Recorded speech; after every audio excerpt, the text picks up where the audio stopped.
धाकड़ खबर बेखौफजुमा बेबाक अंदाज।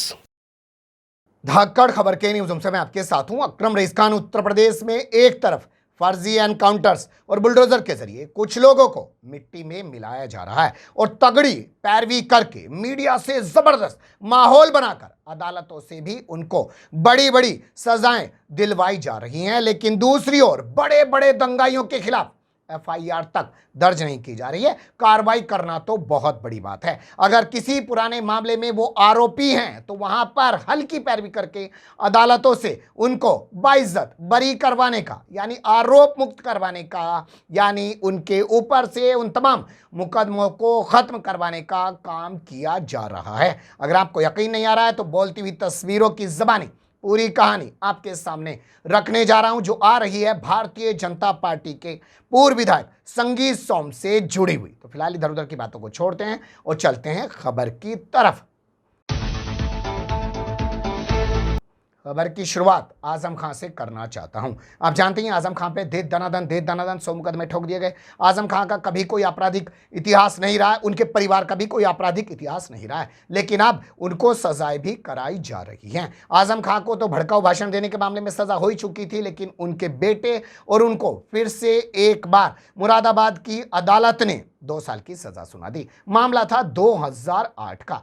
छजलेट थाना पड़ता है, वहां पर उनके खिलाफ एक मुकदमा लिखा गया कि ये लोग कहीं चुनाव प्रचार के लिए जा रहे थे और उस दौरान इनको थानेदार ने रोकने की कोशिश की, तो इन्होंने सड़क पर ही हंगामा शुरू कर दिया, धरना प्रदर्शन शुरू कर दिया और इसके चलते इन दोनों बाप बेटों को 2 साल की सजा सुनाई गई और 25-25 हजार रुपए का जुर्माना लगाया गया। अपराध को थोड़ा ध्यान से सुनिएगा और देखिएगा। इन्होंने सड़क पर जाम लगाने की कोशिश की, थानेदार ने मुकदमा दर्ज किया, अदालत से तगड़ी पैरवी हुई, 2 साल की सजा और 25-25 हजार रुपए का जुर्माना। अब ये दूसरी खबर देखना शुरू कर दीजिए। ये खबर छपी है रामपुर से। शिव बहादुर सक्सेना जो रामपुर में वर्तमान विधायक है भारतीय जनता पार्टी का, उसके पिता हैं और भारतीय जनता पार्टी के पूर्व मंत्री हैं। इन्होंने 2012 में थानेदार के साथ मारपीट की। जो थानेदार था स्वार इलाके का, स्वार वो इलाका जहां से अब्दुल्ला आजम विधायक हुआ करते थे, उनकी विधायकी खत्म हो चुकी है और वहां पे चुनाव का ऐलान किया जा चुका है। वहां पर इन्होंने जाम लगा दिया अपने समर्थकों के साथ मिलकर। उसमें इनके साथ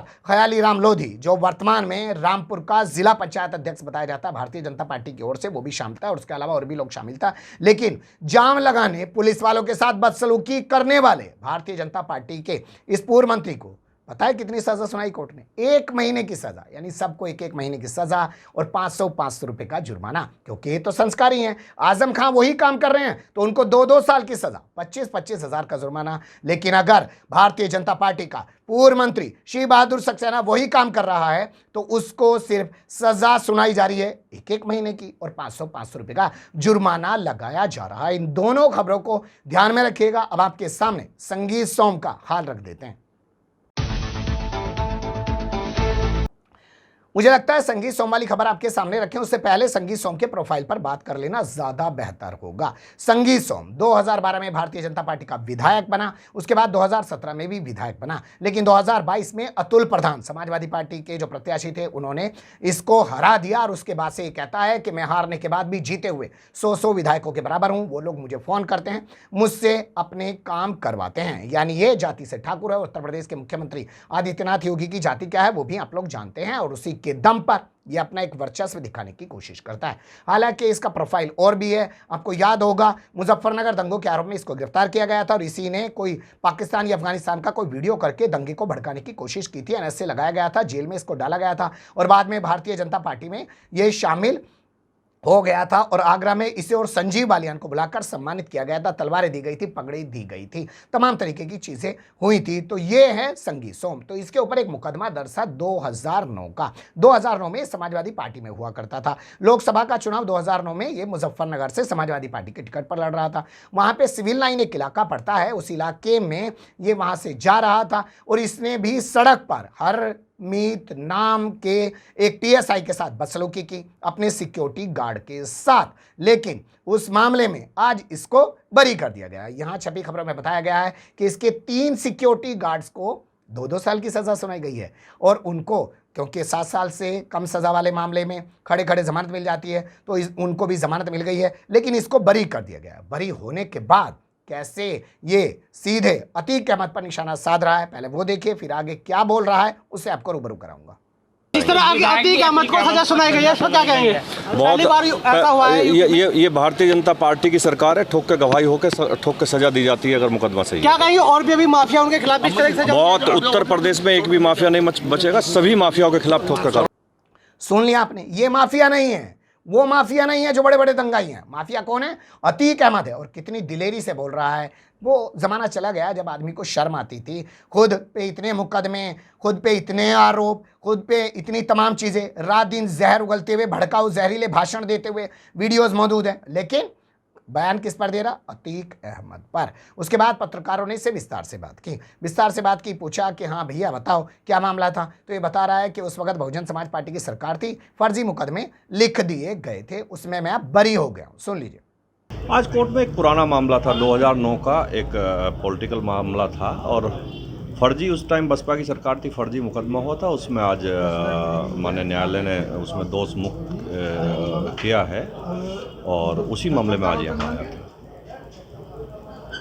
विधायक, पिछली सरकारों के इतने मुकदमे हैं, जो बीजेपी के कई सारे नेता हैं जो लगातार वो मुकदमे भुगत रहे हैं, तो क्या लगता है कि देखिए सपा और बसपा की सरकारों ने यही काम किया है कि भारतीय जनता पार्टी के कार्यकर्ताओं पर, नेताओं पे मुकदमे लादने का काम किया है। जो अनावश्यक हैरेसमेंट था, आज वे कोर्ट के जरिए, माननीय न्यायालय के जरिए वो छूट रहे हैं। उनमें कोई प्रमाण नहीं मिल रहा है तो वो छूट रहे हैं। और पिछली सरकारों का जाने का कारण भी यही है कि उन्होंने लोगों पे फर्जी मुकदमे, फर्जी, और कम से कम अतीक जैसे और मुख्तार जैसे जो लोग थे उन्हें शरण देने का काम किया है, हम जैसे कार्यकर्ताओं को परेशान करने का काम किया है। आज इसी का नतीजा है कि उत्तर प्रदेश की जनता, देश की जनता उन्हें नकार चुकी है, जो वो कभी वापसी कर भी नहीं सकते।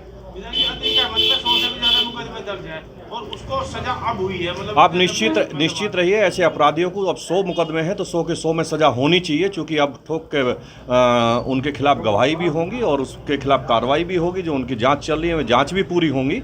आज जिस तरीके से सरकार जांच करा के उनके खिलाफ कार्रवाई करने का काम कर रही है, आप देख रहे हैं किस तरीके से उत्तर प्रदेश में अपराध मुक्त और जीरो टॉलरेंस पर सरकार काम कर रही है, वो चल रहा है। इस समय पिछले 2 दिन से लगातार गाड़ी पलटने न पलटने को लेकर सोशल मीडिया पर काफी ये मीडिया और सोशल मीडिया का अपना एक विचार है। गाड़ी पलटना या वो कोई ऐसा नहीं है। गाड़ी पलटेगी तो जब पलटेगी, जब फिर मीडिया कहाँ देखती रहेगी? जब गाड़ी पलटेगी तो पलट जाएगी जब एक्सीडेंट होगा। विकास दुबे की गाड़ी पलट गई थी और अतीक अहमद की गाड़ी नहीं। कोई नहीं, समय पे सबकी पलटेगी, आप चिंता मत करिए। सुन लिया आपने? तो तमाम चीज़ों को थोड़ा ध्यान से देखिएगा और सोचिएगा कि ये बरी हो जा रहा है उसी केस में और इसके 3 सिक्योरिटी गार्डों को सजा हो जा रही है। सोचिए, 3 सिक्योरिटी गार्ड दोषी ठहराए गए हैं और ये बरी हो जा रहा है। अब ये बरी क्यों हो जा रहा है? तो यहाँ छपी खबरों में बताया गया कि जो TSI हरप्रीत सिंह था, उसने अपना बयान बदल लिया, क्योंकि आज वो जानता है कि भैया लगातार यही सत्ता में है, पार्षद से लेकर प्रधानमंत्री तक भारतीय जनता पार्टी के हैं, वो सरकारी दरोगा है, उसे अपनी नौकरी भी करनी है। अगर भारतीय जनता पार्टी के इस हारे हुए विधायक के खिलाफ भी उसने कोई बयान दे दिया तो बैंड बज जाएगी भाई साहब, घर का घेर कर दिया जाएगा, मट्टी में मिला दिया जाएगा, किसी लायक नहीं छोड़ा जाएगा। तो उसने जब बयान ही नहीं दिया, जब पैरवी ही हल्की कराई गई, तो इसको सज़ा क्या होती? लेकिन उनको सज़ा हो गई और उसी मामले में बच गया। क्या ऐसा हो सकता है कि जो मुखिया है वो उस मामले में बच जाए और जो उसके चेले चपाटे हैं वो लिपट के रह जाएं? लेकिन खैर, जो भी हो रहा है वो ठीक है। अब यहाँ सवाल ये भी आप उठा सकते हैं कि भैया क्या इस फैसले को हाईकोर्ट में चुनौती देगा अभियोजन पक्ष, यानी कि जो सरकारी पुलिस है वो इसको हाईकोर्ट, अरे जो यहाँ पे दरोगा बयान नहीं दे पा रहा है इसके खिलाफ, वो हाईकोर्ट में क्या बयान देने की औकात अपनी जुटा पाएगा? पर एक खबर थी, उसी मद्देनजर देखिएगा कि आजम खां हैं तो 2 साल की सज़ा, भारतीय जनता पार्टी का पूर्व विधायक है 1 महीने की सज़ा, और संगीत सोम अगर पूर्व विधायक है तो बाइज्जत बरी किया जाता है सबूतों के अभाव में। फिलहाल कमेंट्स के रूप में आप लोग अपनी राय दे सकते हैं, खबर को लाइक कर सकते हैं, चैनल को सब्सक्राइब कर सकते हैं और ज़्यादा से ज़्यादा हमारी खबरों को शेयर कर सकते हैं। फिर ऐसे ही किसी सुलगते हुए या मुद्दे लेकर मैं आपके सामने हूँगा हाजिर। फिलहाल अभी मुझे दें इजाज़त।